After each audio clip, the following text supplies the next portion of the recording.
Back in March, I took the touring car up to Tin Lizzie's Cafe. We had a couple other cars up there for a Model T event. And when I went to leave, man, it was struggling to get there to start with. And I was like, man, it's just probably because I haven't driven it in a while. I don't think the gas is old because I use non-ethanol. So I actually pulled a few plugs out. My friend, Mr. John Calvary, came by. We thought the choke rod may have been sticking a little bit, and it actually was. I cleaned the sediment bowl out, had a little bit of trash in there, and still just ran really bad coming back to the warehouse. So figured I needed a little more maintenance on it. I did. I cleaned the timer out, just about anything you can think of. Make sure the battery was charged, make sure the connections were good, and it still just ran really bad. So I was like, man, maybe something got in the carburetor when the fuel got low or something.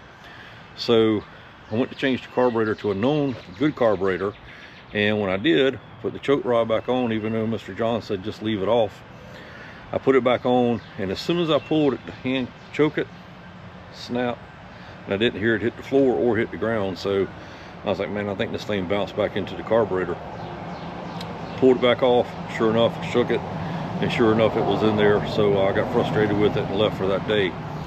Now, since then, I've misplaced the key. I try to keep up with things, but just got a lot going on. So I hem-hauled around a little bit, and I remembered the Speedster that we're building. I think we have 3 episodes of that now. That was Will just rode by. I think we have 3 episodes of Speedster build. I remember I'd already bought an ignition for that, and I did a little research, and I'm pretty sure the ignition, at least the tumbler anyway, on the touring car held an aftermarket key, number 55. Not sure if you can see there or not, but anyway, this is the one for the Speedster. And took it over there and it worked, but it was a little loose. But this is obviously an older key, so I got a hold to a replacement 55. It's bright and shiny, and I'm sure if you held this thing up, I'm sure there's a little difference in the size. You can actually see this part here. You can actually see a big difference. Anyway, I tried this key, it worked. Went in there and it was a little stiff, so I was like, okay, that's just the way it is. It's going to be fine. We had a car show to host this past Saturday. Well, we back up that Friday night. I drove the car up and down or whatever after doing a few other things to it, put some fresh gas in it, drained it out, put some fresh gas in it, and man, it was good enough. I was ready to go across country in the touring car, which, you know, years past I never thought about that. I even give it a little pat on the way out the driveway to go get dinner that night. Got up on Saturday morning to go host the Stripe Bass Festival car show down in Manning, South Carolina, and I had no sparks whatsoever. So I'm pretty sure, after checking connections and everything, I'm pretty sure going from a worn out key that was in there previously to a replacement worn out key to a brand new key, I think I've messed my tumblers up. So I went over to Smith & Jones in Columbia today and picked up a whole nother switch. Now, of all places for it to break down, or stop working rather, right here in my own driveway. And of course, I waited till the sun was sitting almost directly on it to do any work, but they hadn't called for any rain in months, and of course they called for it Saturday night when it wouldn't start. So let's get this thing uncovered.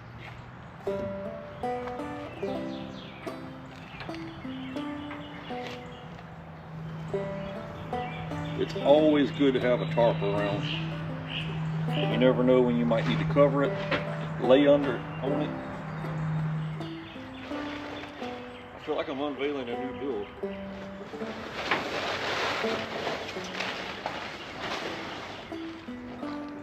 Alright, first thing we're going to do is unhook the battery. And Mr. Jesse had put this piece of carpet in there before we got it from him.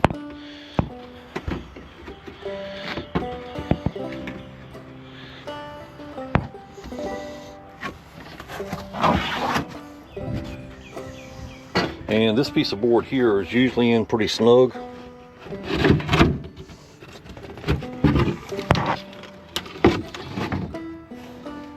So we'll unhook that battery and then we'll get started on the ignition switch.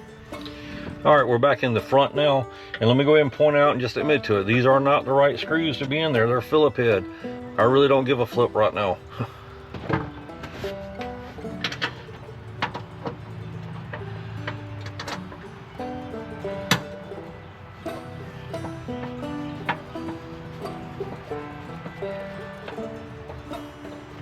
All right, Will rode by listening to some Leonard Skinner, so I had to cut part of that out. That's a 3/8 inch nut behind it.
And it's out.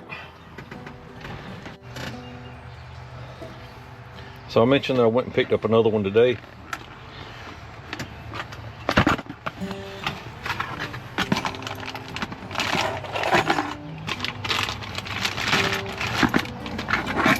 So we'll change over the amp meter and try it out. So what I'm going to do here is, can you see that? Each one of the wires are marked, and I'm going to transfer one at a time. So for that job I got to take my glasses off.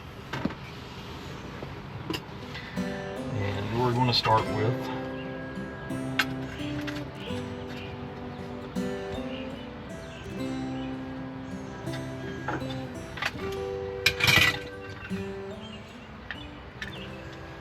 loosening this one so I can see what it is.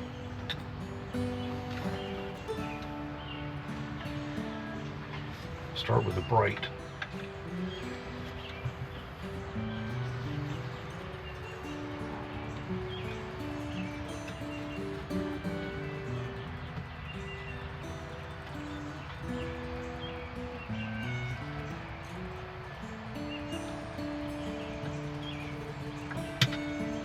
These screws are really tiny.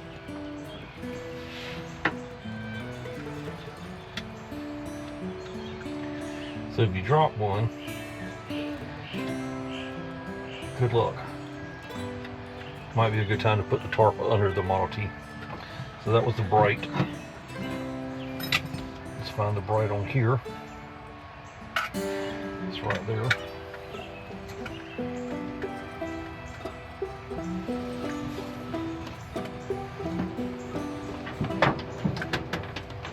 I do have my magnetic flashlight up here as well, because the glare is horrible.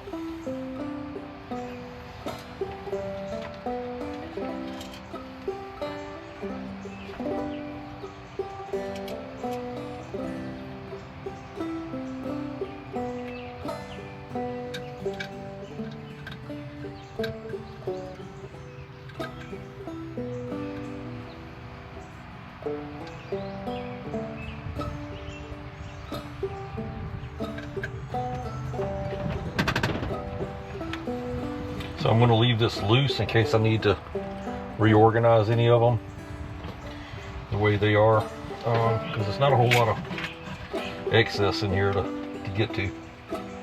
So we'll do the rest of these. What is it? 1, 2, 3, 4, 5, 6 more. And I'm not going to bore you with that, but it's a pretty straightforward process. Alright, so everything is back in. I'm not going to lie to you. What I did is took a picture with my phone and just unhooked everything at one time. It just made it a little bit easier to get everything out of the way. So I'm going to go back and double check these. That one's actually a little loose. Snug. You don't want to over tighten. Nothing there, but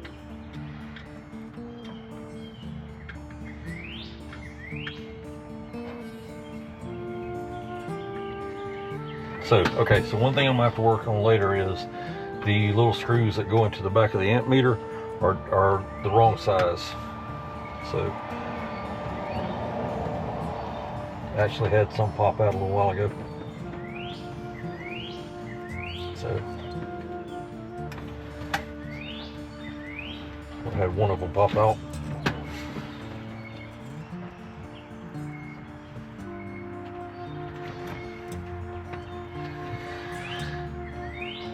We'll stick it back in for right now just to hopefully hold it in place. But these are definitely not the right ones.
Alright, so rather than boogering the threads up, I'm going to just leave that one out for right now.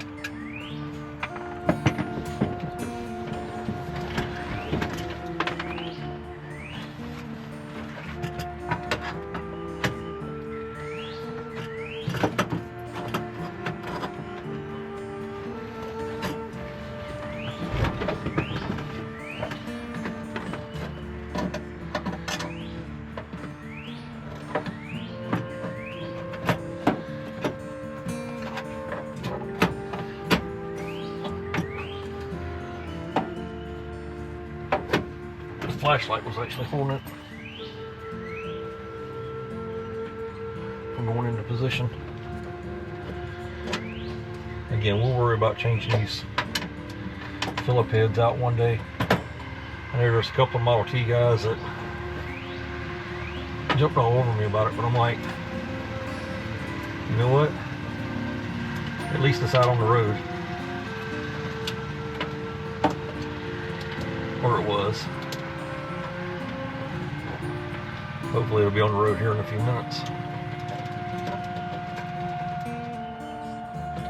Oh.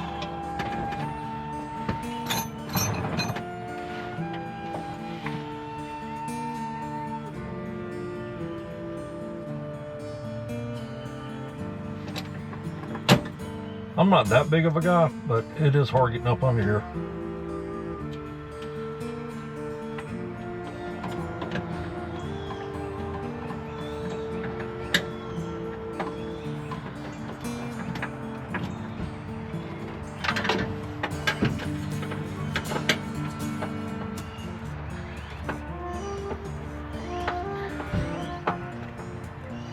Alright, that's in.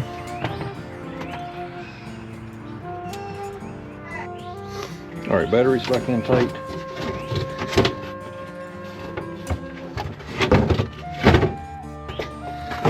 I am this confident this is going to fix this. I'm not sure if I said it or not before, but part of the reason in doing this was swapping out the keys. I know I mentioned that, but we had absolutely no buzz whatsoever. The buzz boxes weren't buzzing. So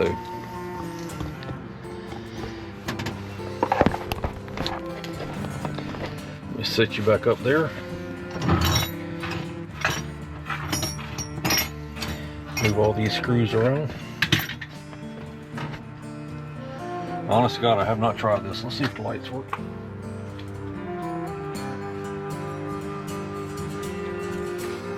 Those are good.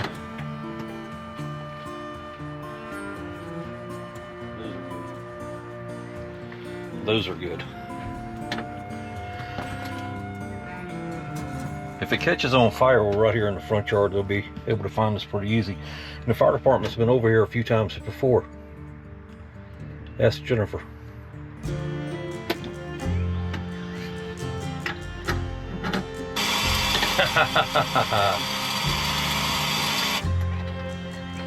That's great. So I'm gonna choke it and see if we can start it.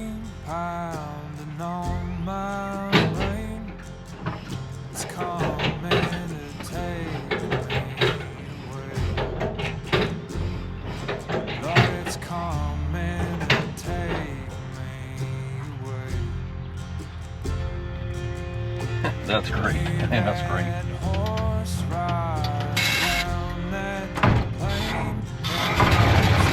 Look at there, look at there.